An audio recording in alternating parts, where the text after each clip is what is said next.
Hey, Vinnk. Hello. I see you're inside Choo Choo Rocket. I am. I'm inside Choo Choo Rocket. For those who are listening on the audio podcast, there is a giant chroma keyed background of Choo Choo Rocket. It Yes. is beautiful. It is glorious. Um, What? Yeah.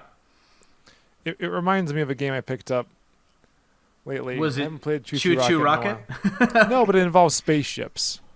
All right. Is it Little. is it the is it the absolute space shuttle simulator?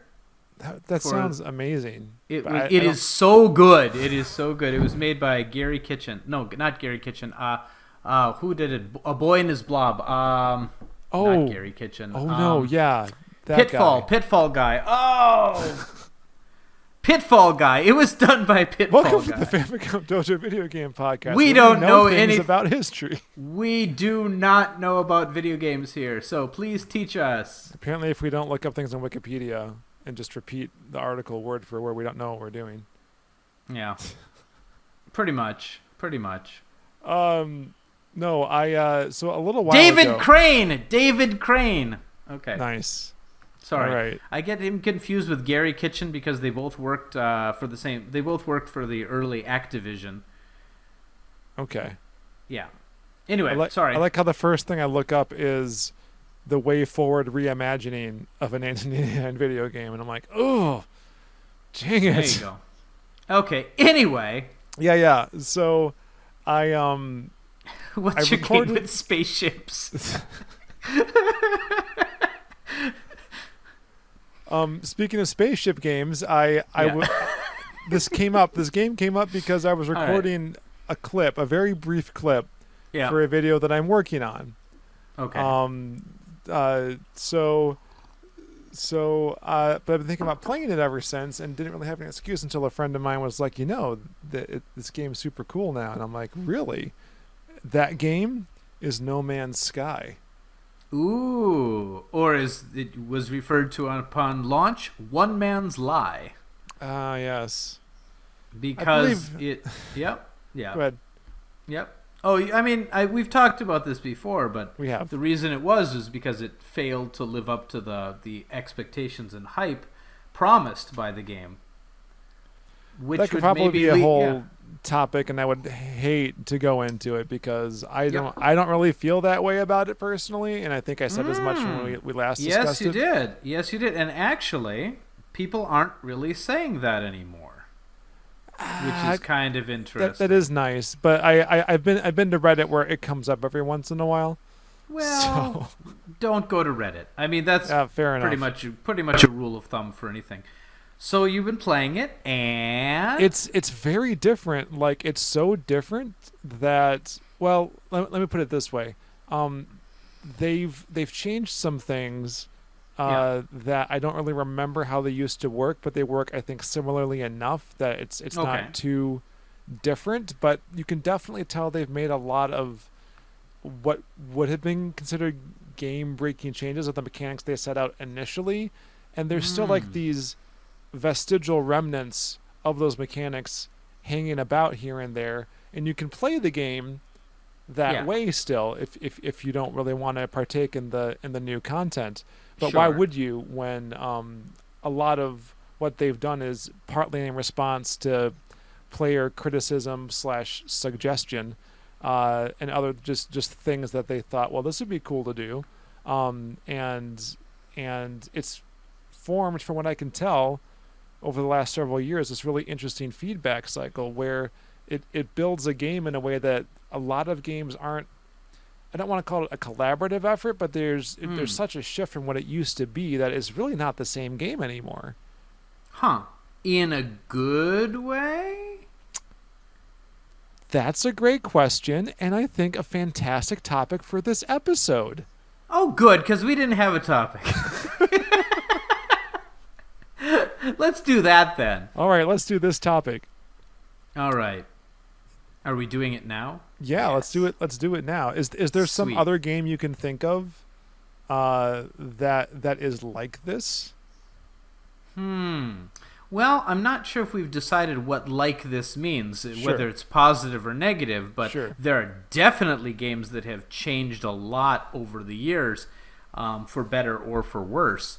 Do you want me to bring up a couple right now, or you want to talk about No Man's Sky first? All right, yeah, I'll talk about No Man's Sky more Okay. specifically, and then maybe that'll help focus another counterexample here.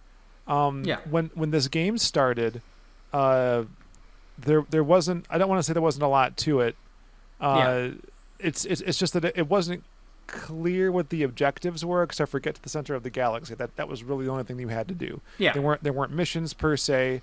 There was no way to interact with other people playing the game. No. Although they claimed that there would be. You see, that was one of the Yes, issues, actually. which has eventually Yeah. happened. Yeah. To the point, like my kids are interested in playing this game now because it's spaceships. Why Really? wouldn't you want to? Yeah. Of course. Of course, You know, it's but- spaceships. The oldest are like 8 and 6, so it's not really for them. Yeah, isn't it fairly complex to play? It is, but I'm usually there with them to help. Oh, I suppose. So they're really interested though, because the thing they're most intrigued by is this whole base building aspect, which didn't exist when I started playing this game. So you basically you wake up, you have a starship, you start exploring the galaxy, you collect elements and gather herbs. Well, I know you like gathering herbs games. I like it. I forgot to mention last episode that that I was gathering a lot of herbs with Animal Crossing as well, and in a lot of ways now, No Man's Sky is pretty much just Animal Crossing in space at this point. Except you have more than one island, you have like a galaxy to explore. Yes, but can you craft a small bookshelf and paint it pink? Sort of. You can actually craft quite a bit of things in this game. Oh yes, you have the raw materials for it, and you have recipes, and you make a lot of stuff on the fly. Interesting. Yeah. I've installed a refinery into my backpack that lets me like turn elements into other more complicated elements. I guess that makes it a fusion reactor by definition, but that is a very nice state. I've installed a refinery in my backpack. It's so good. That's a good phrase. But originally, you didn't have things like that. Like you just Yeah. gathered stuff. That's just the way it was, and then you would you had crafting. But the goal seemed to be get better enhancements for your ship so you can like do your hyperspace jumps farther and get to the center of the galaxy faster. And then once you got there, but people were getting to the center of the galaxy and not liking what they found as a conclusion. A whole lot of nothing. What to the game? Yeah. So I wasn't really in a hurry, and I just liked exploring, seeing new planets, taking lots of pictures. In fact, I went through my picture roll to do some comparisons from before I started playing the game again. And I gotta say, as for whether the changes are good or bad, it seems like the way they generated the planets seemed to have more variety. Okay. Or it could have just been the region of the galaxy I was in, because I guess there's lots of factors that go into how they do this. But where I've been lately has been kind of samey, and it's not been as grandiose of an experience in that regard in the way I originally played it as it had been. On the other hand, there was no way to kind of backtrack and like go back to where you started or anywhere that was really interesting. You had to like keep moving on to reach the objective, which is to get to the center of the galaxy. So it's like, all right, well, that was cool. I took some pictures and I'm off again. Now there's like teleporters on every space station. Every system almost has a space station. You can build them into your bases. There's this thing called the anomaly that you can summon at any point, which you can also use to teleport. And there's like a way to create habitation throughout this experience, and you can play with other players now, invite people to your base and stuff like that. But at the time, and that's when I finished playing it and stopped for reasons I don't remember exactly, bases had just been introduced, and they weren't really all that. Now they've been widely expanded upon, and I have a whole bunch of them now for the reason that I want to get back to somewhere that I thought was interesting. But it allows for quick travel across the galaxy without having to use your spaceship, which they didn't allow at first. You could like go through a portal, and then you can go Yeah. back, but you had to go back through. Like you didn't have your ship with you. You could just like, so I guess they've made a lot of changes like that to accommodate player feedback. Yeah. And they thought this is our mechanic, this is how we're going to do it, and then it just didn't pan out that way, and they responded by changing the mechanics. So it's good in that way, and that people playing this game are able to have some kind of influence on it, and they're Yeah. figuring out what works and what doesn't, despite what their initial thoughts were. But it creates this weird situation where it's the same game, right? Like I bought this Yeah. 4 years ago, and I installed a massive update like a few weeks ago with this Desolation update. But like it's not like Destiny 2 kind of thing where it's like you buy the second Destiny game. It's the same game, but it's not the same game at all anymore.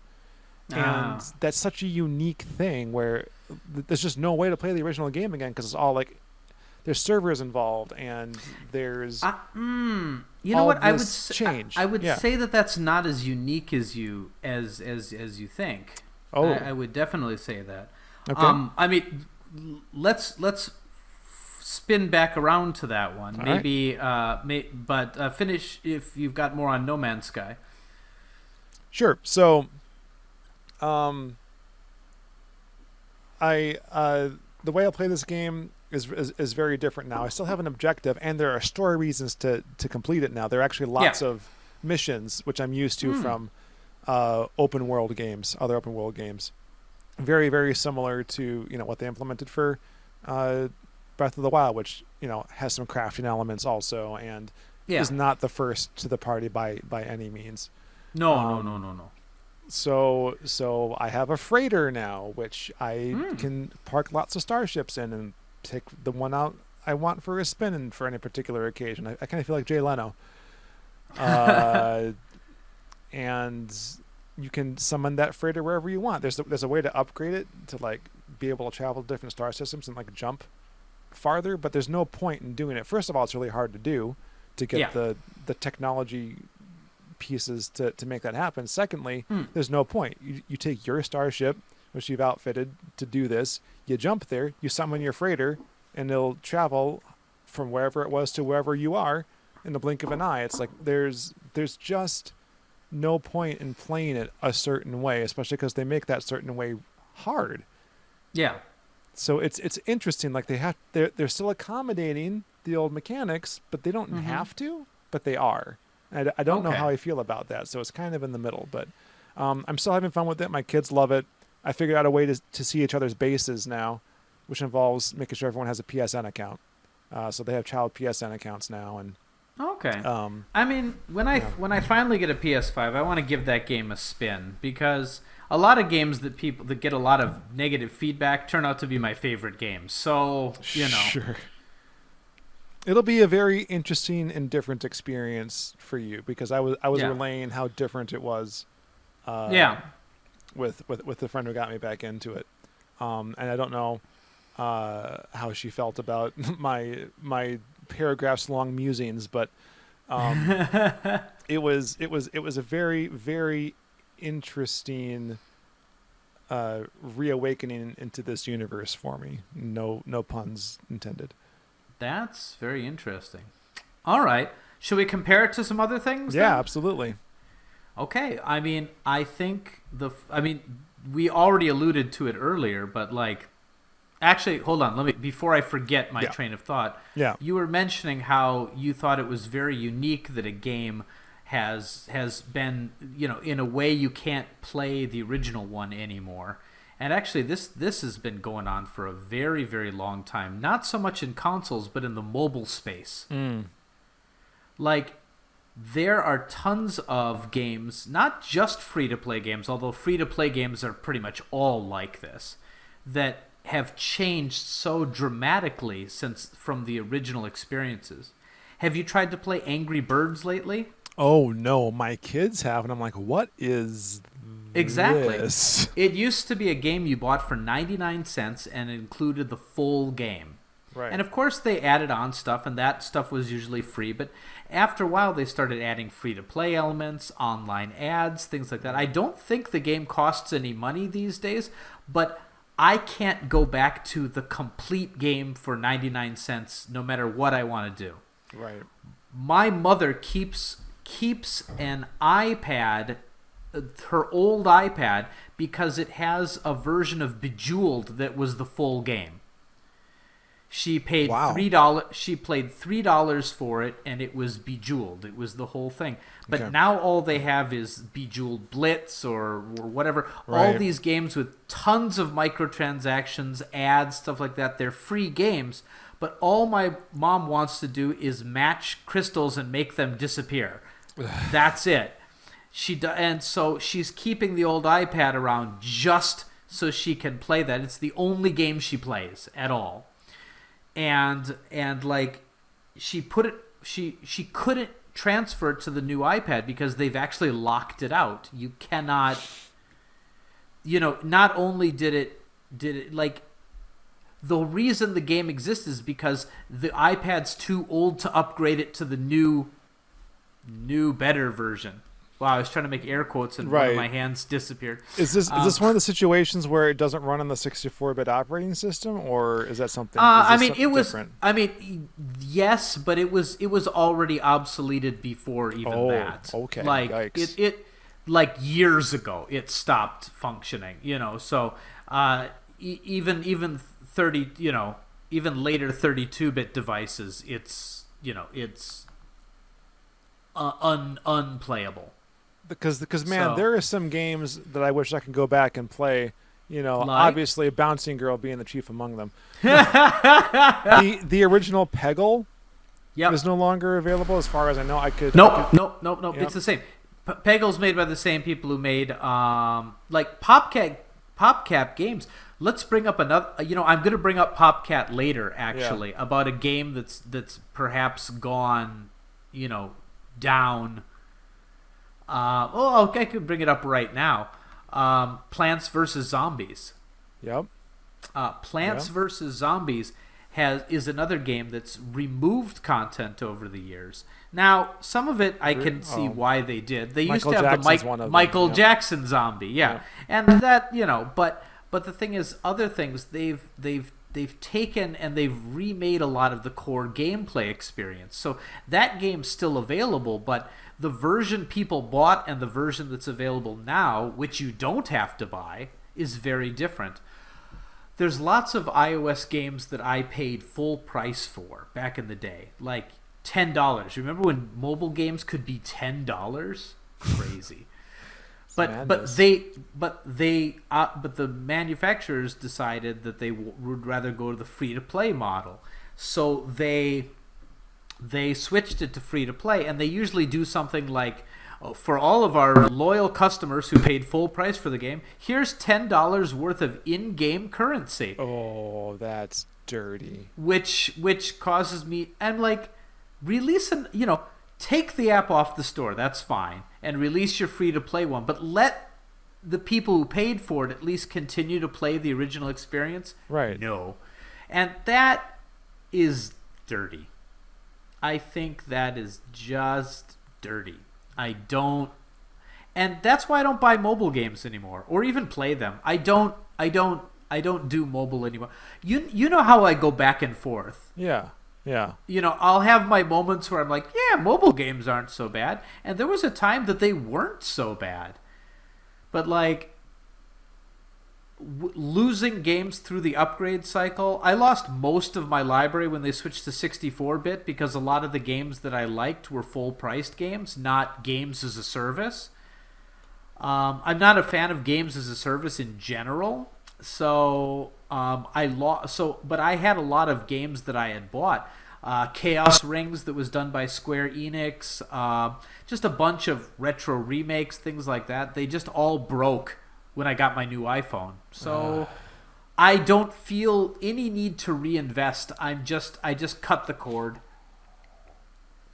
I think I have Pokemon Go on my phone, and I haven't played it in like 9 months. Oh no, Pokemon Go. Oh, that's that's another good example. There's a game that's really different, but I think that's a positive one. Pokemon Go is more fun today than when it came out. I agree 100%, because I didn't play it for I want to say a year or two. Yeah. And I think it's been covered on the podcast before, after it came out, until they really improved the experience a bunch. And now with people being indoors, it's like, oh my God, I bet you Pokemon Go is going to have this tremendous hit to its revenue model. And I guess it's still going. They've added the remote raid passes, which I was able to be invited. Phil and his wife invited me to a couple of raids during the day, like a weekend ago, I want to say, and that worked out really, really well. But there's still this weird thing where it's like, if you're the one initiating a remote raid pass on a gym near you, you still have to be within a proper range of the gym to actually use it. So if you're like in a moving vehicle and you see a gym you want to do, you use a remote raid pass to go to it, you still have to, like, if you're moving away from it, it's like, oh, you've moved too far away now, and you can't get back to it again, because you only get a smattering of gyms that you can select to start initially yourself that are within a certain range of you. And it's frustrating that they would do that. But overall, it's been a pretty positive experience. I think the walking distance for all the eggs has been cut in half, like pretty much indefinitely at this point. That's good. I mean, one of the reasons I stopped playing Pokemon Go was I stopped commuting by bike. I started being, by car for most places I go. And that has made it incredibly dangerous there's nothing, there's very few places that are close to me, and walking around is not even responsible at this point. You know what I mean? And I don't know. I might, when I really loved playing Pokemon Go was when I was traveling, and traveling's pretty much done now. So So But anyway, getting back to it, Pokemon Go is a game that's improved a lot, and has changed dramatically from when it started. There's PvP now. There's the whole gym model Sure. changed drastically. It's a lot better. There's trading, which is wonderful, and Pokemon Go is something that I definitely will get back into again, because I always do. It always draws me back. There'll be something, Like when I was originally, probably when I was thinking about going to, I was planning to go to the States this summer, which of course did not happen. But when that was still on the table, I usually start playing Pokemon Go again in anticipation of trading for the Pokemon that you can only get in the States, and all the airports which have 1 billion Pokestops and stuff like that.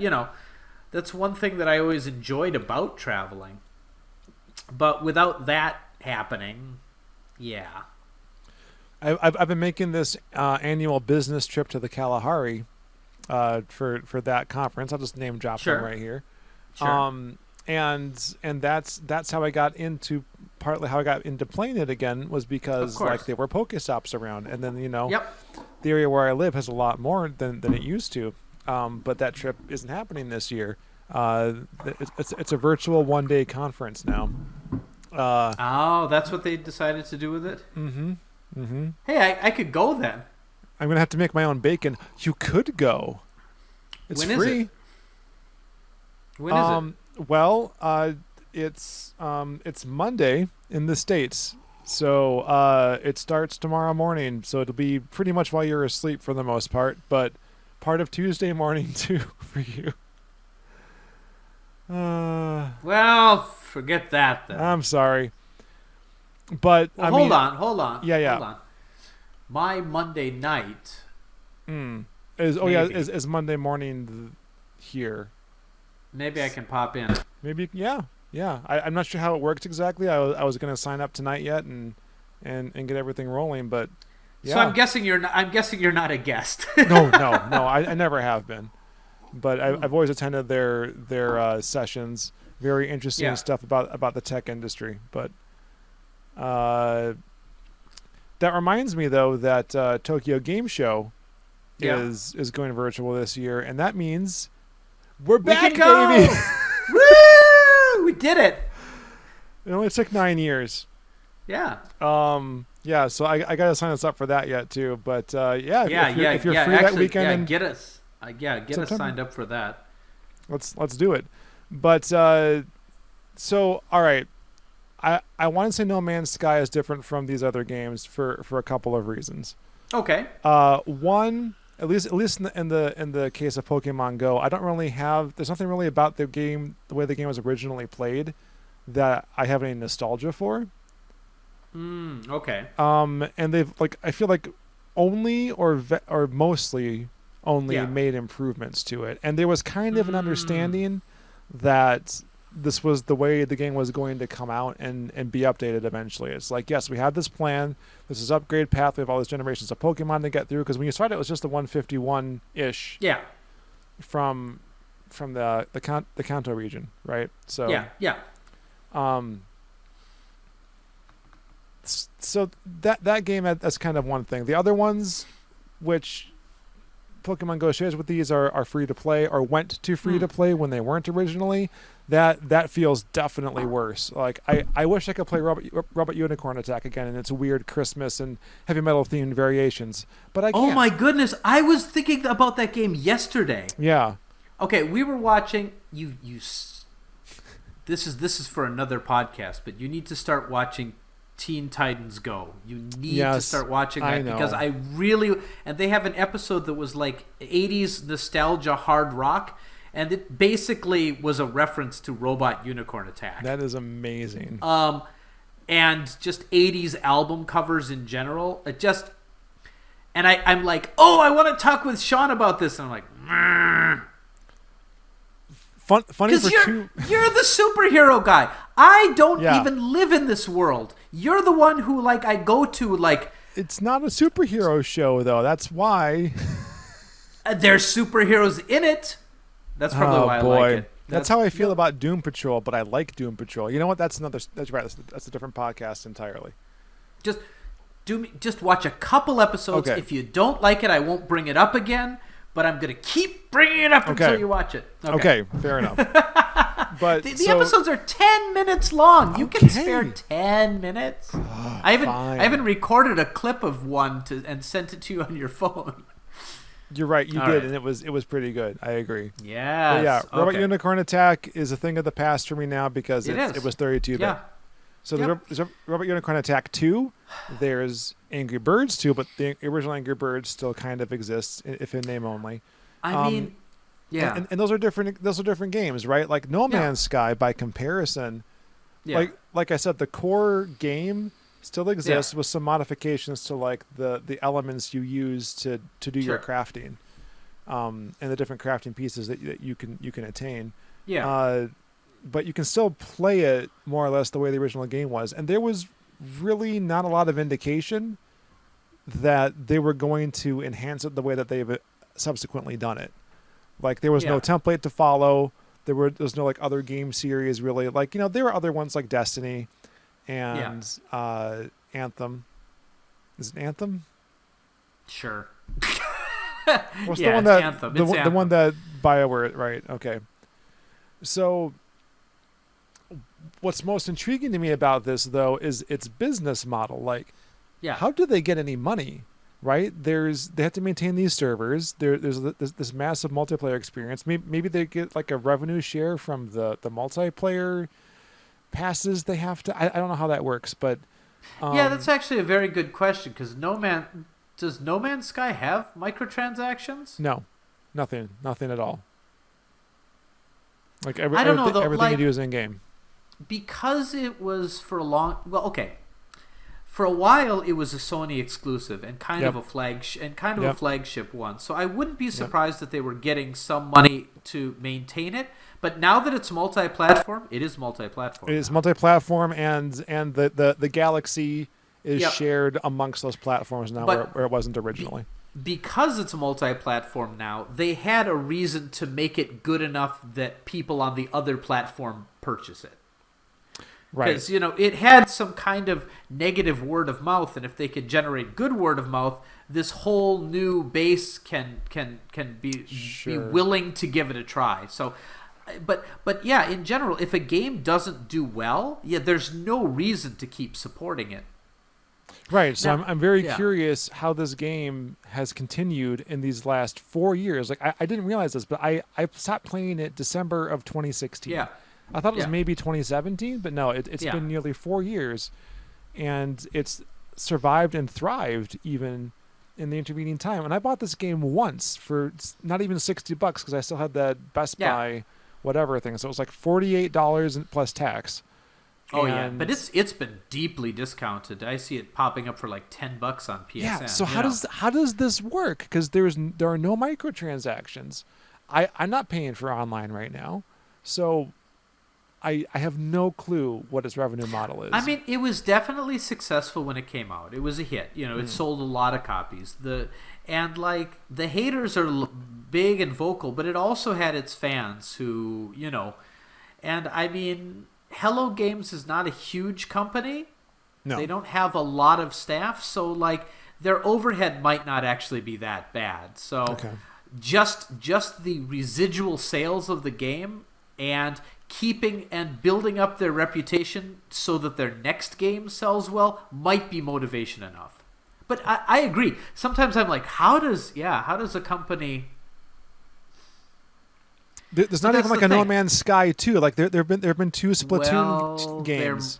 Their thing is there might wind up to be a No Man's Sky 2, and no one will buy it unless they keep supporting No Man's Sky 1 and show that they're in it for the long run, Right. Yep. So, I mean, that's all speculation. I mean, they're going multi-platform now. Hello Games has a Switch game in the pipeline right now. Really? So, yeah, it's not an open world. It's a more limited. I can't remember what it was, but it's kind of a adventure game. It was in one of the mini directs a little while ago. It looked really good. Mm-hmm.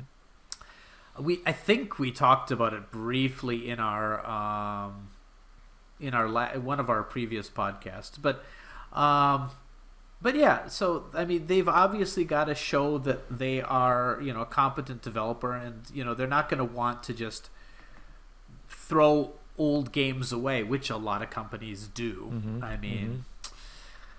But yeah, so let's talk about Animal Crossing, because Let's talk about Animal Crossing again for the third week in a row.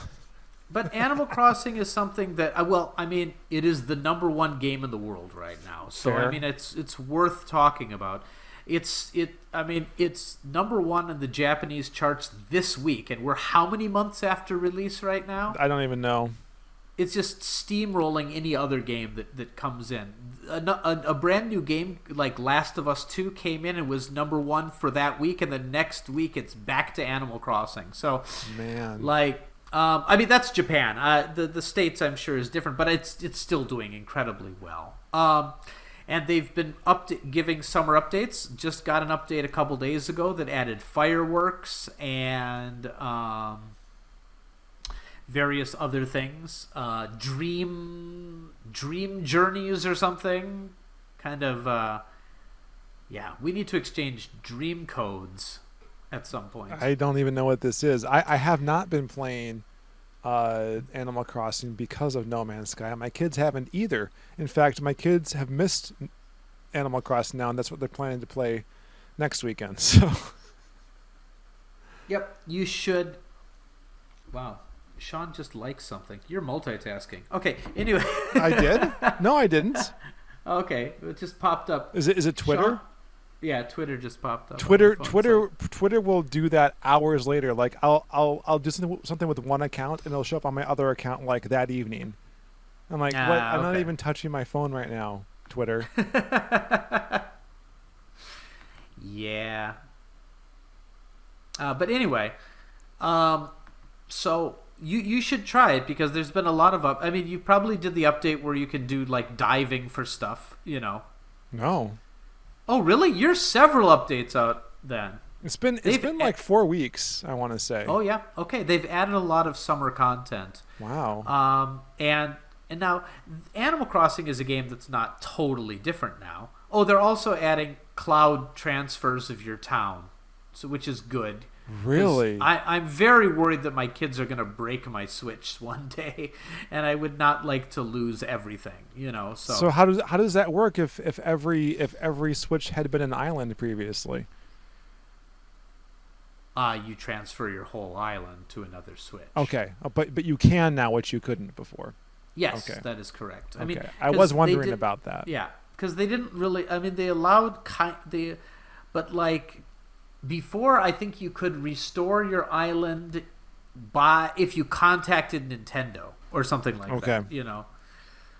But now, I mean, they're making the process easier. But again, the core gameplay is pretty much the same for Animal Crossing, but it is one of those games that updates pretty frequently for free, and the game experience is different. I like yeah. this though, because like unlike Yeah. No Man's Sky, which has a central Yeah. server where a lot of this data is stored, that's the Yeah. only way to interact with other players even on your same console. Like Yeah. Animal Crossing, minus the updates you would get on your Switch to make it work with like friends across the internet. Like Yeah. you could play this game indefinitely, all of you on the same Switch.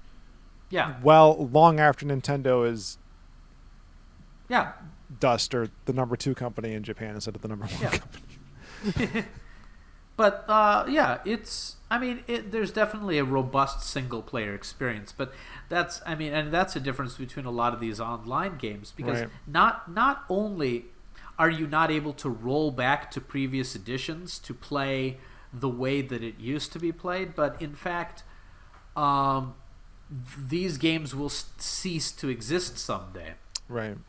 Now let's bring up World of Warcraft. I think that's a really big one because Oh boy, MMOs in general, yeah. yeah, Mm-hmm. because those are a completely different experience, but a lot of people are very nostalgic for the original experience. Yep. So much that people made a vanilla World of Warcraft as a fan project and put it up, and were immediately sued by Blizzard. Naturally. Maybe not immediately. I think it was up for a little while, but people wanted to create that original experience, kind of the limit, the level limits,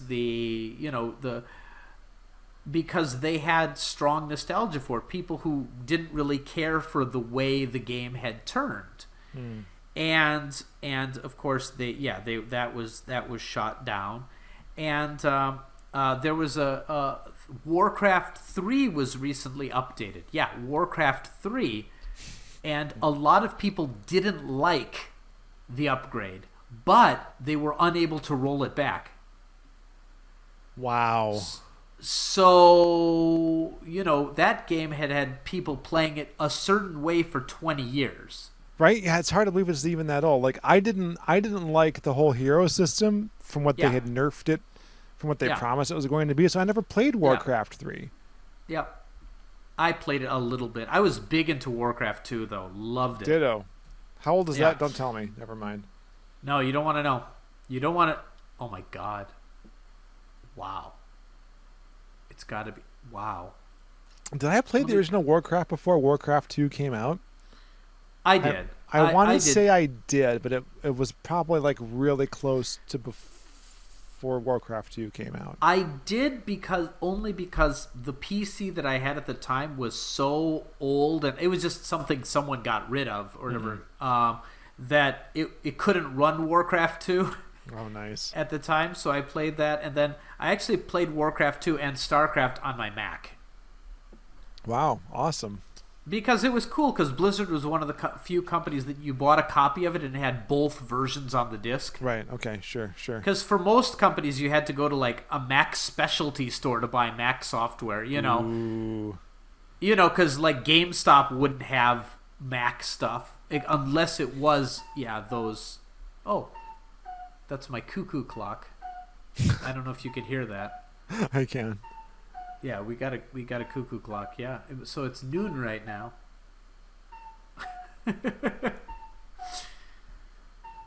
I heard it earlier, so we've been podcasting for a little while now.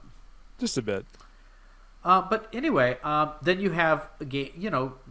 A lot of games like Smash. If you don't install the update, you're down a number of characters. You can't play online and stuff like that. So I don't know. But again, a lot of these are upgrades rather than completely redoing. But mobile games, yeah, you'll see mobile games that they are so different from what they originally were that it's the same game in name alone.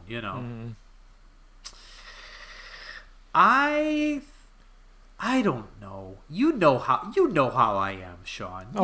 You know how I am. There's a part of me that says games shouldn't receive updates because they should be complete experiences from the time. Because from a preservation standpoint, right? There's no. I mean, people are doing their best to preserve old versions of games, but like with some of these like constantly changing and evolving games, there's no way to do that, really. Yeah, when your game from the get-go is a distributed service in some respects, there's just no way. Yeah. And I don't know. It's really, I'm not totally sure how to feel about that. I think there's definitely some things that are lost. Mm-hmm. Well, and a game like No Man's Sky can't exist unless it's this massively shared experience, though. So that's what makes it unique to me. When they shut down Splatoon servers, all it's going to have is the campaign mode, which is fun. Yep. But like, it's fun, but like, it's not the game experience. So I don't know. We're approaching uncharted territory, really. And I'm not sure exactly where it's going to go. I would be very interested to hear from our listeners about what games that they have that are totally different experiences than when they started. And it's so different from just having a remake. Like a remake's going to be totally different. It's going to have Oh, I thought of another one, Xenoblade 2. Huh. Like when that game came out, it lacked, like it had the map system was all busted or whatever, or not busted exactly, but like that game improved so much over the original experience, just in playability and things like that, and frame rate and the drop for the gotcha mechanics in it. But something I miss is there used to be these soldiers who would come out and they would go, oh gosh, what was it? Don't forget me. What was it? They took it out, but so many people just loved it. I'll have to look it up because.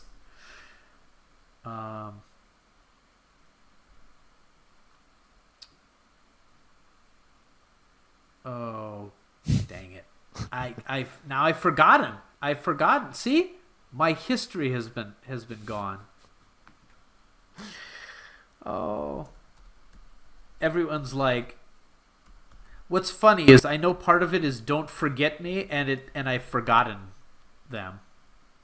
Oh no! Think you can take me? Don't forget me. That was the phrase that they'd say, and like, but you'd have a room of like 10 of these guys, and they'd just be talking over each other, like, think you can take me? Think you can take me? Think you don't forget me? Don't forget me? Don't forget. It was hilarious, but it produced so many memes, but because it was obviously not supposed to be like that, but they took it out, and I miss it.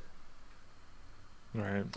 And like. And again, there's no way to roll a game like that back. Right. Oh gosh, the first result for it is a Reddit post called "Think You Can Take Me, Don't Forget Me" has been removed from Xenoblade, and it's a bunch of people really sad about it. That's awesome. It's been replaced with a more subdued "Take That."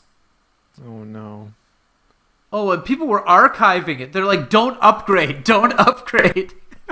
Lord. And that's the thing, yeah. But that whole meme thing has gone away. because it's been removed from the game, and for better or for worse. And I've always liked games to be released as complete experiences, but that's not going to happen anymore. I mean, it's absolutely, that is old man thinking right now. Oh Lord. Because it's just not going to be like that anymore. The world has moved on. For example, there was the and for better or for worse, because take Card Fighters Clash on the Nintendo DS. It had a game-breaking glitch in the game. You couldn't beat the game. It shipped that way. And to get it fixed, you had to send your cartridges back and get a new version of it, which is crazy. That is crazy. But because now they would just send a day one patch, right, and fix it. But the thing is, I have the updated cartridge from that game, and I can play that forever. Mm-hmm. But if a game has a day one patch and the servers are down or gone, it will remain glitched forever. There is a going back much earlier. There is a game-breaking glitch near the end of Journeyman Project 2 Buried in Time that you had to download an executable file for and go through this process to update it. Yep. I don't know if I can play that game anymore. Like even if I find my install discs. And this is like from the early 90s, I want to say, or was it mid 90s? Yeah. I was going to say it was fixed out of the Mac version, but now that I realize it, since they've switched to 64-bit architecture, I bet I can't play it on Mac either. Yeah, there you go. So yeah. Huh. Right? Maybe Good Old Games has an updated version. That's possible. They're good at that. But yeah, it's so interesting how these things have come about. So what you been playing? We haven't talked for what? July. We haven't talked for July. Future Retro Pile of Shame time. Yep. Well, pretty much I've only been playing No Man's Sky and chess. I'm always playing chess. I have also been playing a great deal of chess lately. Really? Because I've taught my daughter to play chess. And we play chess on Clubhouse Games. Have you played Clubhouse Games? I haven't bought Clubhouse Games. I was so excited for it to come out, and then I played No Man's Sky, so I should probably buy Clubhouse Games. You should play it, and we should play online sometime. Okay. Because Sarah, who has tremendously much more time than I do, has taught herself to play Hanafuda. So now I'm going to learn that one, and we're going to play it.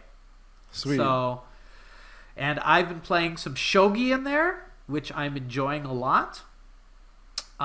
Lucas loves the slot car racing because it has one button control. Nice. And cars, which he enjoys. So yeah, we've been having a blast with that collection. There's tons of really good stuff in there. And what else were we playing recently? I mean, checkers. We've been playing a lot of checkers.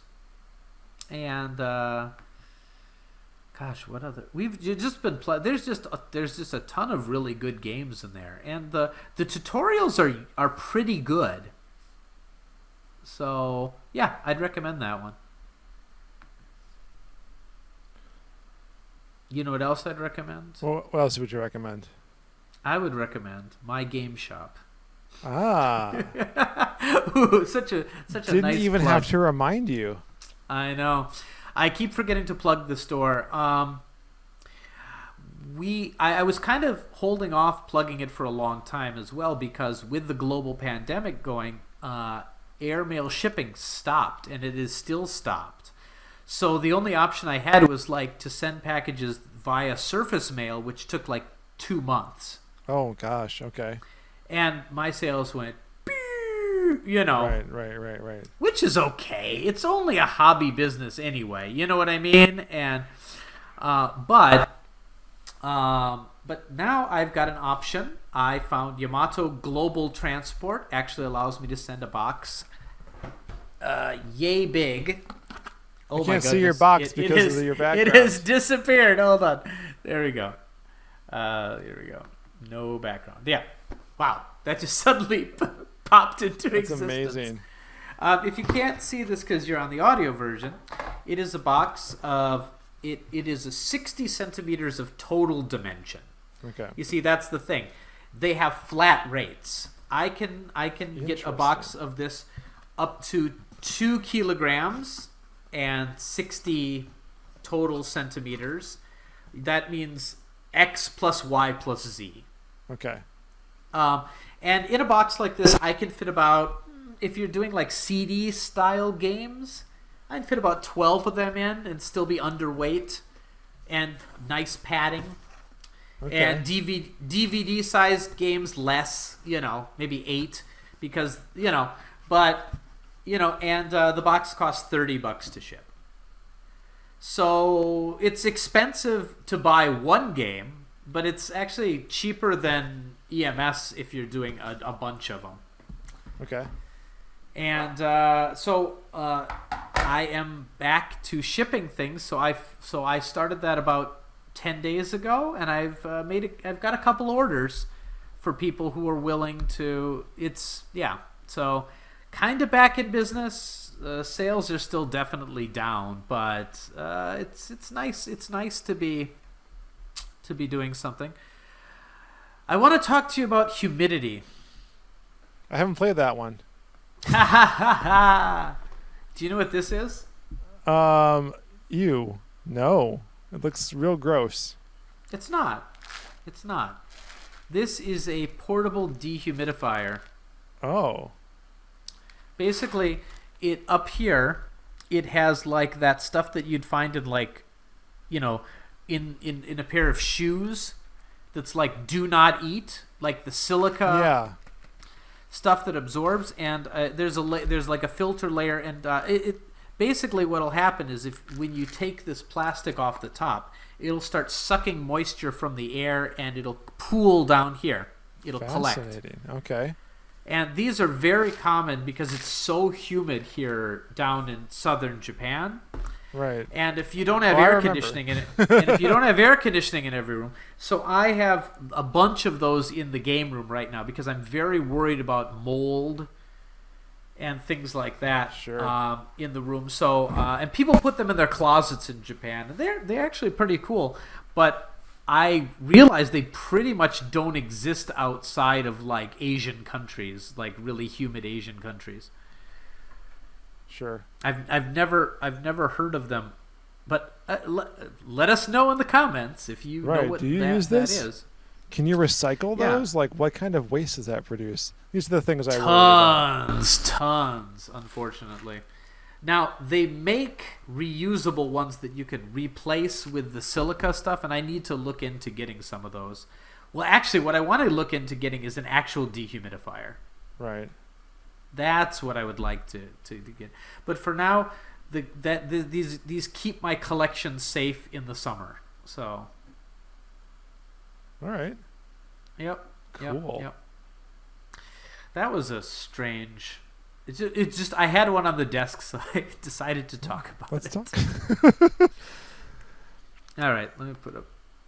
All right. Anyway, so you've been playing chess. You've been playing No Man's Sky. Yep. I've talked a lot about No Man's Sky. Yep. So I guess I won't say a whole heck of a lot more, except that I had this interesting experience recently where I decided to go through all the old screenshots and some video apparently I took on my console. So I looking at that, I found a snapshot of my ship, the interior of my ship, right before I stopped playing, and then I took one right when I picked it up again, and there's some interesting inconsequential graphical updates to the cockpit. Interesting. But more consequential, I realized, was that the name of my ship, which was auto-generated when I got it, Yeah. had changed. So I don't know Why? I don't know. If I Okay. if I had named it myself, I might not have been able to name it back in the day, right? Yeah. But if I named it myself, I bet it would have stayed, assuming I could have. Huh. I've since done that. So yay me, I guess. But I don't know how much else got redone, right? Like, because it was basically a game save upgrade process that I've been able to track down. That's kind of what happened. Because I did have a base at the time, and one of the things I had to do when I started the game again was to reestablish it. So there was like a place where it would sort of tell you where a good place to make a base was, and you kind of had to put it there. And then when it regenerated itself, it happened in a way that was a little less than ideal. Actually, it didn't work at all, and I had to like tear everything down and start over again. Well, that's less than ideal. Yeah, but I didn't have a lot there, so it wasn't a huge loss. Yeah. But it's I don't even know like if the star system or planet I was on was even the one I left when I stopped playing the game. Like if they just like put me somewhere because maybe because you didn't do the incremental updates, it Right. had to kind of like throw you into, you know. Right. Because I sure didn't. It was many years and many versions later. So reorienting myself was this whole experience. A lot of the upgrades on my ship didn't work anymore. And going through the game again or going through the screenshots again kind of reminded me of what those must have been. But I had to like dismantle them all and like get new ones again because there's this whole like new economic system where you buy things using nanites instead of just like the credits that you can accrue, which is weird. I don't know why they have this. They have like many different scales and levels of economy now. Now, that's very strange because usually when a game does that, it's because of microtransactions. But there's still no microtransactions in the game? Yeah, none whatsoever. It's just for the mechanics of the game. Like there's a way to upgrade your starship, which are distinct and incompatible with ways to upgrade a freighter. Your base system is again this whole different thing from anything else. It's like there's different, I wouldn't say entire games, but like different sets of mechanics that are parallel to each other, so they make sense, but are incompatible with each other. And I don't know how I feel about that exactly, but I don't hate it. It just means I don't want to do certain things. Like I'm never going to upgrade my freighter because there's no point. Like it might be a relic of some version of freighter management that they just decide to abandon later on. I don't know. I mean, that's possible. And the only reason I got it was because I wanted more storage space, not knowing that there was this whole mechanic where you could buy storage buy in-game currency storage for your base, and then the same container, the same number of container would have the same thing in it no matter what base you were on. And then in the most recent update, you could put those storage containers on your freighter and even bypass the mechanic of unlocking those storage containers with research items because you could just get them for your freighter. You can access them from your base without going through that path, but it's like, wait, I have this unlimited storage as long as I have the materials to build the storage container. So it could have been an oversight, but that's another example of like, here's the mechanic for how you do this thing. And now we're going to upgrade out of it. It's very weird. And I'm not sure how to feel about it yet, but I don't hate it. So I mean, I know it's not economically viable and they don't want to split the user base, but I got to tell you, I wish on some of these games they'd offer to like keep a classic mode. You know what I mean? Like, right. I agree. Some games go through like huge graphical changes too, and sometimes I really like the original art more, So, yeah, but I mean but who knows? With the whole archival community, maybe people are gonna roll. I don't know. That's the thing with rights and everything, rights management. All right, let me talk about my thing, I guess. Yeah. What's your thing? You know what? I'm gonna save the one we were talking about earlier because you brought up Clubhouse Games, and I'd like to talk about it a little bit more. Sure. So this thing now, I don't know how much they're charging. Is it a full price title in the States? I don't know because I was gonna buy it and I didn't look it up. I can look that up. Because it's only 4,000 yen here, and like considering most new first party games are like 6,000 or 7,000, it's a quite a reasonable price for a game. Right. Yeah. So and it is 51 freaking games. You know, which is really, really good, you know. Actually, it's 52 things because there's also like a piano. Oh, which with touchscreen stuff, which is kind of cute, you know. Sure. Yeah. But yeah, it's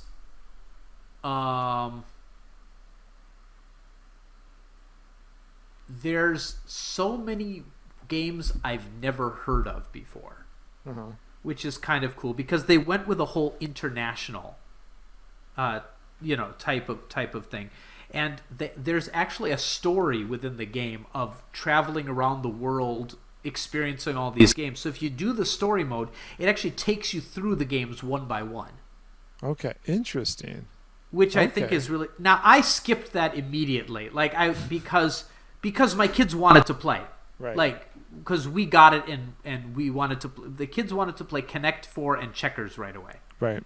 And Othello, which are all given different names because some of those are brand names. Right. There's off-brand Uno. There's off-brand Othello. There's off-brand a variety of things. But anyway. If you want to try some of the games, if you want to see if the user experience is up to you, there's a demo that you can download for free, and it has playable versions of a couple of the games. Really? One of the reasons they want people to download the demo is because if you have the demo, you can also do the multiplayer mode with someone else with the game without buying another copy. Oh, cool. It's kind of like, remember how the DS used to have single cart multiplayer where it would beam a smaller version of the game to the other person? Yes. It's like that, except this time you just download that. So as long as other people have that on their system, as long as one person has the game, everybody can do the multiplayer. Okay. And the multiplayer is very cool because your family is multi-system. Yep.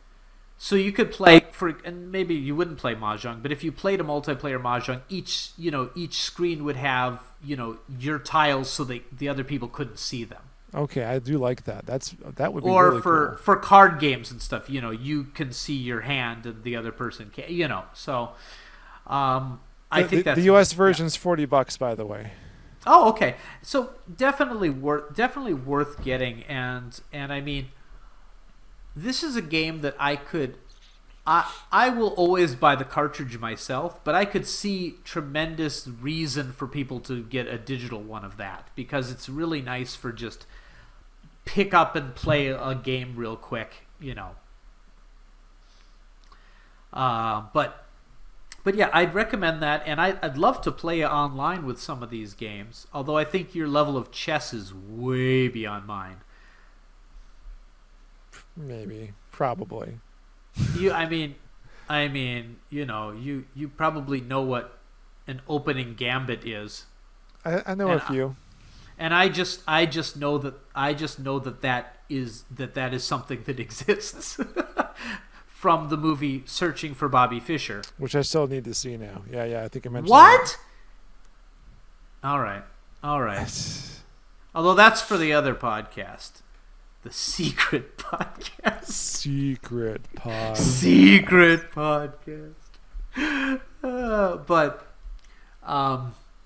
But yeah, I would say it's one of the nicest, most economical collections Nintendo's put forward since the last Clubhouse Games, which I also enjoyed quite a bit. I can't I mean, it would have been nice if they had like some of the games I think are kind of throw in. Like they've got toy boxing, which is basically Rock'em Sock'em Robots, which is fun, but like it doesn't really feel like as full featured as some of the other things. I would have loved if the chess game, for example, had allowed different sets, different piece sets, because I think that the default set when you're looking at it in handheld mode, the queen and the bishop look too similar. Just in how Sure. it just when it's on the small screen, because that's what's also cool. You can do it in tabletop mode where you just put it down on the table and you can move the pieces with your fingers, which is actually my preferred way to play it with Sarah. But then the screen is quite small, so Right. So in that mode, it would be nice if they had pieces that were a little more distinct. But other than that, it's a really nice collection of games, and it's high tech definitely, but it's in a low tech sort of way. So I don't feel so bad about having my kids game on that for extended periods of time. Okay. Because it's staring at screens, but I don't know what I'm trying to say. I'm just trying to educational. I just try to justify it in my own head. Actually, the amount didn't work out. No. No, it did. It didn't. Yeah. That's all right. But come on, it's chess. It's chess. It's chess. No, we actually have a chessboard at our place, so like, that's nice. When the kids want to play on my phone, it's like, no, we can play chess. I'm thinking I want to pick up a chessboard right now, except they're actually not so common here in Japan. It never really took off. It never really took off so much. It's easier to get than a checkerboard, which is impossible. Really? I had to import one from the States because checkers is not a known game here. Although maybe it will become so because it's in Clubhouse Games. Yeah. But I need to get a chessboard. I would like to get a nice set now. Not maybe like some pieces with some weight to them. Yeah. I'm really it's very satisfying. I'm not going to go for one of those $400 ones where everything's carved out of stone or anything. But it would be nice. It would be nice to get one that the pieces wouldn't blow away if I went. Right. So, right. But my daughter loves chess, and she understands the rules. Because Clubhouse Games is really nice because you can turn on assist at first. So when you click on a piece, it shows you the possible moves, and it also shows you where that piece is going to be captured if you move there. Oh, that is very nice. That is cool. And so you can actually and you can turn on a mode that puts a dot where your opponent moved last if you can't remember. Oh. And and of course I would turn those off if I was playing a game with my friends, but when my kids are playing, it's really very helpful for them. Because then I don't have to keep reminding them how the horsey moves, By the way, that's good. Yes. By the way, I was chastised by my daughter for that because I was saying, okay, you got to move your horse, and she's like, Dad, it's a knight, and I'm like, oh, nice. All right then. You got told. I know I did. Yep. But anyway, I recommend that game, and it's you know what? Usually I do Pile of Shame, but that's a future retro right there. Sure is. I'm playing it, and what's nice about those games is if they do any update in the future, it'll be purely cosmetic or because these games, the rules are already pretty much set in stone. You know what I mean? So that's a game that's going to continue to be fun 20 years from now. So I was going to say chess's rules have been stable for a few centuries, I think. So although Bobby Fischer he was trying to change that. Right. I just realized he's passed away, right? Yes. Wilford Brimley passed away this week. Yeah, right. I thought he was old, like my Yeah. entire life, basically. Like he always Yeah, seemed exactly. old. Like he was like Exactly. what, 50 in Cocoon, I want to say. Yeah, but I thought he was like 70. So Yeah. but like he was. I was following his Twitter. He was pretty active on Twitter. Right. Like, that's a man who, like, you know, at a certain point, if someone lives a certain amount of time, you just assume that they'll live forever. You know what I Yeah, mean? right. And like, I was sad. I was sad because he just seemed. I don't know. I've never met him, but he seemed a decent chap. Right. And yeah. So there's that. Now I'm sad. Say something happy. Let's go to some comments. See what Comments. our Viewer Discord questions. has to say. All right. Let's see. I like those guys. Everyone should join our Discord. There'll be a link to it in the show notes. Oh snap! Yep. Let's see. What are people saying? All right, Well, I'm in. I got Peter B asking a question which I feel is directed at me. When are you doing the NES satellite? Great question. We've had a script for a long time. I think I had plans last year to record it. It's mostly like, you know, console porn shots, basically, right? Like just Yeah. like right up in there in HD. But there were a few bits and gags that require people, and now that I really can't have people over, I don't know how I'm going to record that. I thought I was going to have 2 people. I may just have to change it so there's just like one person in the foreground and one person in the background, and I can do that at home now. Yeah. But I really wanted like a guest back of someone's head for that bit. Yeah. So I don't know. Maybe if they're comfortable with like wearing a mask or something, and we can record that. But All right. we have a script for it. I'm pretty proud of. I've wanted to film for a while now, and it's on the docket of things to do. Yep. So it's when. If I say this here and it doesn't come out, you're gonna all harangue me. So, 2021. There you go. I'll give you a date, and if it comes out sooner, you'll be pleasantly surprised. All right. Mecha Dragon X says, next major episode, when and what topic? You know what? There's so many long form episodes that are partially done right now. I'm not sure which one's going to hit first. Yep. But we're mostly back to retro topics. Yep. So I guess I'll leave it there. It depends what you guys consider a major episode too, but something that's along the lines of not recorded on the fly, scripted episode. Right. There's a few right now, and hopefully soon. It's been hard. It has been very hard. Really, really hard because the nature of my employment changed dramatically due to the pandemic.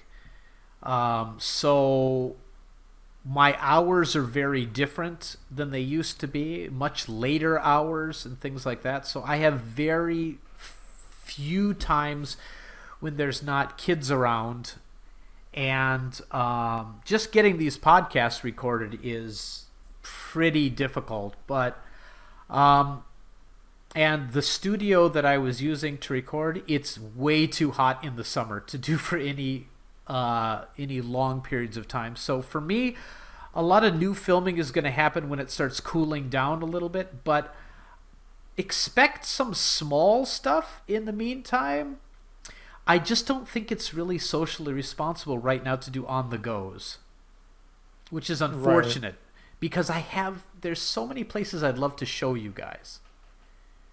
But I see a lot of Japan YouTubers right now who are going to, do walkthroughs of stores right now, touching all the stuff. I don't know. I don't know. We'll see.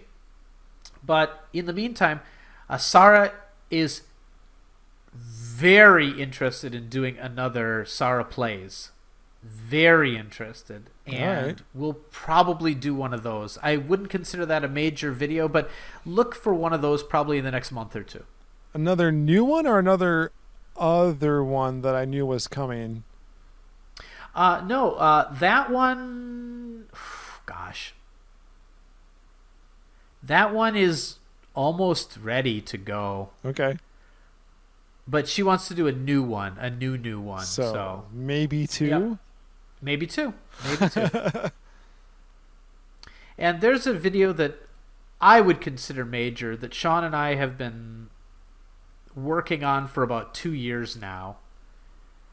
That will only appeal to a very small amount of our audience. As we do. But those people are going to love it. So there's that. All right. The last one worth mentioning is the first episode of a new series, which Yes. is also ostensibly a retro topic. Yes. So Yes. hopefully Yes. you'll enjoy that. Hopefully. That is completely separate from the NES satellite video, though. Well, that was vague. Let's That was move on. super vague. Our Patreon supporters know what I'm talking about, though, because they got Yes. to see the Yes, first they 3 do. minutes of it so far. Join so our if you want to Patreon. see it too, you can become a patron today and just go to the link that's already there. I think it's the most recent post yet. If you're a Patreon subscriber and you'd like to see me dance, I will dance. Maybe I shouldn't have said that. Maybe I shouldn't have said that. You know what? Leave it in. Let's see how many people request that. All right. Better get on TikTok before it's banned. Oh, Okay. Lord. Well, Saturday came and went, so I don't think that was going to happen. All right. Oh, yeah, I think you already addressed this next one from Blake. Oh, but he has the second part, so just read it out. Blake wants to know if your sales have rebounded now that the shipping started back up for Japan, and also which theme is better, Super Mario World Athletic, NTSC, or PAL? Super Mario World Athletic. Wait, what? Super Mario World. Maybe he's thinking aesthetic? Aesthetic. Okay. Maybe? And if so, it differs. Some PAL box arts and things like that, and I like that the PAL cartridges look like the Super Famicom cartridges. Yeah. So, and the box, I don't know. It's a toss-up. I mean, I'll go with NTSC definitely because that encompasses both the US and Japan, and I think in Japan, box arts in general are superior. Yeah, Not always. I agree with that. Not always, but in a lot of cases. Yeah, I don't see what he's talking about exactly. No. Sorry, Blake. Ask it again next time. All right. Kanacha says, what game have you beaten 100 times already, gotten 100% in the game, but still come back to it as sort of a comfort food type of game? I've never beat a game more than 2 or 3 times, I think. But I've definitely gone back to Final Fantasy IV quite a few times. Game that I've done, there are very few games that I've ever done 100% on. The original Dragon Quest I did back when it was called Dragon Warrior, I got every item and every spell and like leveled up my characters like crazy. Character, actually.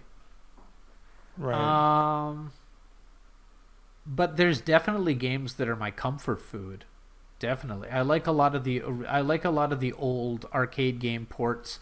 I play Burger Time, Mappy, Dig Dug, Tetris all the time. Those are my comfort games. Puzzle games I play a lot of. Picross.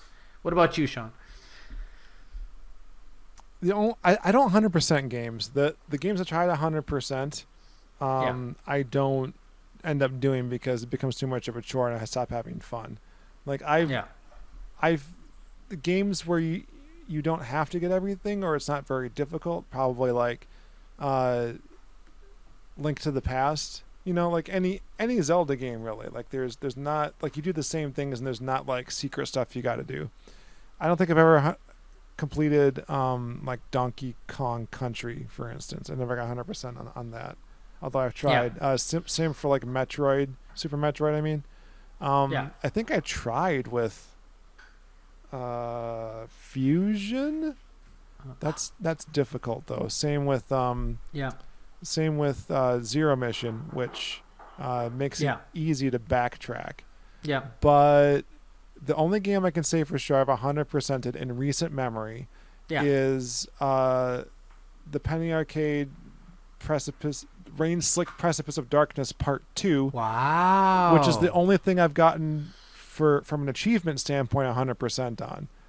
Interesting. Ever. I don't know why I managed that one, but it's shorter because it's an episodic game. So. Right. But like part 1, I don't think I got. Well, I think I was one achievement away.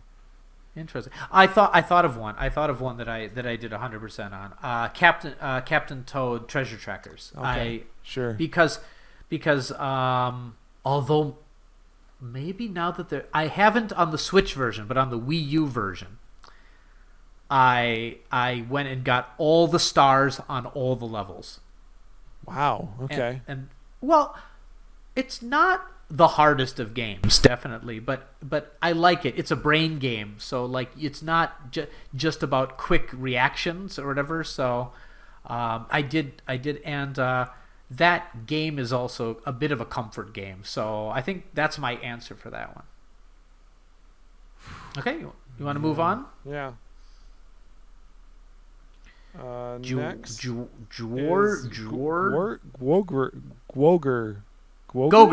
Gogurt. Let's call How many him tracks Gogurt. has Sean made and lost to the shot battery in the Excitebike cartridge? Like since I was a kid? I don't even want to count. I've lost a lot of hours of my precious childhood I can't get back waiting for that save to finish. Right. Only we had known. Shout out to that Twitter account that shared our data recorder video recently. Oh yeah, it was No, I'm looking it up right now. So dumb. I had it. I thought I had it. Nope. If it was just mentions, I'd be able to get to it. There we go. Instead of all. There we go. Retro Gaming Geek. At Retro Gaming Geek. On Twitter. Thank you for linking to our video. It's one of our favorites. It's still one of our best performing ones. Yep. Especially on the Famicom Dojo specific channel on YouTube. Yep. Although the one about downloading Japanese eShop games on the Switch is like trending the highest right now. Yeah, and it's one of our more appreciated videos because a lot of the comments there are like, "Oh, thank you, and I can do this." Now, some of the comments said it doesn't work anymore, but I think it does. Like, if any of you guys want to test that out for us, that'd be great. And do yourself a favor and be able to play a whole bunch of Japan exclusive games for no additional money. Right. So, just your subscription to the Nintendo Switch Online. Yep.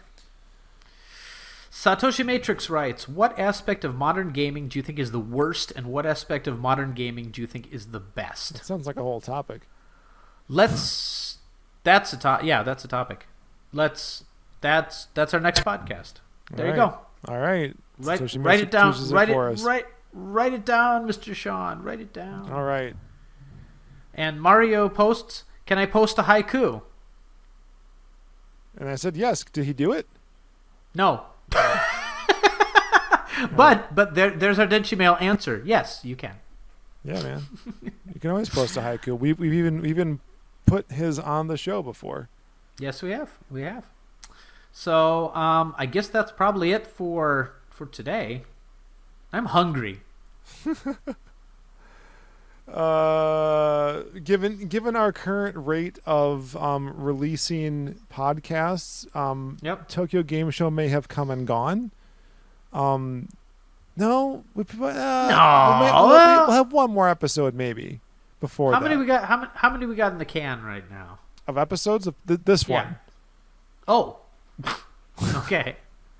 I thought we recorded more. Okay, nope, well. we are all caught up. We released the most recent one about a week ago. I thought we had more because the video isn't out yet. The video isn't up yet, but yeah. Oh, the secret. Yes, those. Secrets. Yes, there are more podcasts. There are more podcasts. More Famicom Dojo podcasts. Secrets. We'll get there. Trey knows about it. Trey being our overlord at the Nerd and Tie podcast network. When you say Trey being, it sounds like Trey Bien. Hey, that's not bad. If he comes up with another one that's like that's a really good, he should call it Trey Bien. Would it be immoral to like request people vote for us for that Wisconsin podcasting thing? I don't know. How else are they gonna know to vote for us? I mean, people. I mean, well, we could take out ads and variety like the Oscar nominees do. Oh, for or Pete's sake. we could just say, please vote for us. All right. There's a link in the show notes. Yes, there's a link in the show notes, assuming that there's still Why time. would that be? Why would that be a Man, I don't know how you're supposed to solicit this stuff, but basically, the Wisconsin Podcast Awards are being put on by the Wisconsin Podcast Association. If you like Famicom Dojo, please vote for us in the entertainment category. If you like any other Nerd and Tie podcast network shows, please vote for those in various other categories as well. There's the true crime podcast, Cool and Unusual Punishment, which is done a special series on Joe Luganbill. I recommend listening to if you're from Eau Claire. If you don't know who he is specifically, and this is like after my time there, so I didn't really know who he was. You will know all of the landmarks and businesses with whom he was associated, and subsequently, well, just give it a listen. Subscribing now. If you don't know about Eau Claire, Wisconsin, but you like Bon Iver, who's now trending because he did a thing with Taylor Swift, and snap. He was in my comparative religions class. Man, and I should have hung out with him. I really should have. My life might have turned out different. Okay, Eau Claire's made it. But I chose to hang out with Sean Orange instead. Yeah, and this is what happens. so sorry. Could have been on Bon Iver's podcast right now, going. So how about them Ivers? Pretty bon, huh? Good Lord.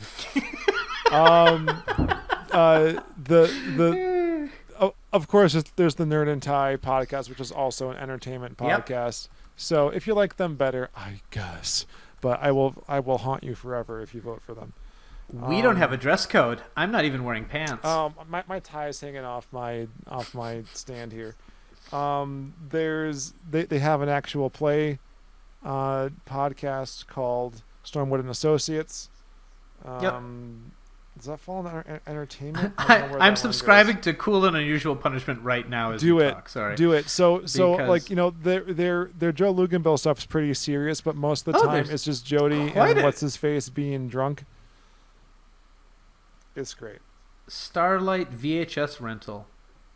Boogie Woogie Door Flingers.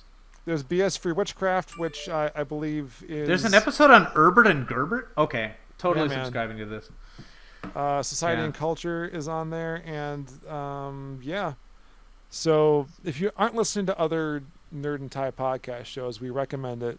They're good stuff, and they're good. And we were just on an episode that just got uploaded a few days ago, right? Yep. That will be on this feed probably before this episode comes out. Hope you liked it. Yeah. It was recorded about 3 years ago. One of the last times Vinnk was in the country, and I had forgotten that we had done this, and our friend Kat was there. Wait! Is that the one? Where did we do that? It was at Marathon Park. Oh my god, that's the one. Oh my, yeah, okay. Yeah, man. Yeah, all right. Yeah, I need to look. I'm. It was pretty good. It was pretty good. It's in a compilation of secret podcasts, some of which I had heard before, none of which the other ones I was actually in. But I thought it was the secret podcast that we recorded. We recorded a very short one after the one where we guest starred on Nerd and Tie. Oh, was that maybe So it was in there too, or it was in a previous collection? I'm not sure. I'm not sure All I either. know, all I know is I'm excited now. Yeah, listen to that. We speak to the future, and some of our predictions come true. It's interesting. Yeah, man. Secret podcasts. Shh. We don't do any secret podcasts here. No, we wouldn't do a we secret podcast. We would never do that. It Yeah. won't be a secret much longer. How about that? Yeah. I don't think. Yeah. We have to get a few Anyway. more tied up. Yeah. I think it's too late now, but so I don't know if we can record an episode of a secret podcast. Well, I mean, we don't have a secret podcast. Right. Consoles can't talk. That's exactly right. You know it. Anyway, secret podcast. Oh, Lord. Remember the clue. No, you got that? Is that from Square One? No, it's from You Don't Know Jack. You don't know Jack? Oh, thank you. No, I've played that recently. Yeah, just remember the clue. It's time for another Nip Slitch 9 learn. Yep. Gibberish question. That's a game that's changed over time. You want to talk Yes. about Jackbox and stuff like that. Yep. Like some of those aren't great, but like You Don't Know Jack itself has evolved into this. Yeah. You only need your smart device to play Yep. kind of thing, and it is incredible. I've been at parties where we've played. I have a few of them on my Switch, and I bring that over, and just super fun. However, I have not done that since pandemic because I think there's a way to do that. If you give that with game the- code to like anybody, they can join your Yeah. game. You don't have to be in the Oh same my- physical location. Sean, can we stream this?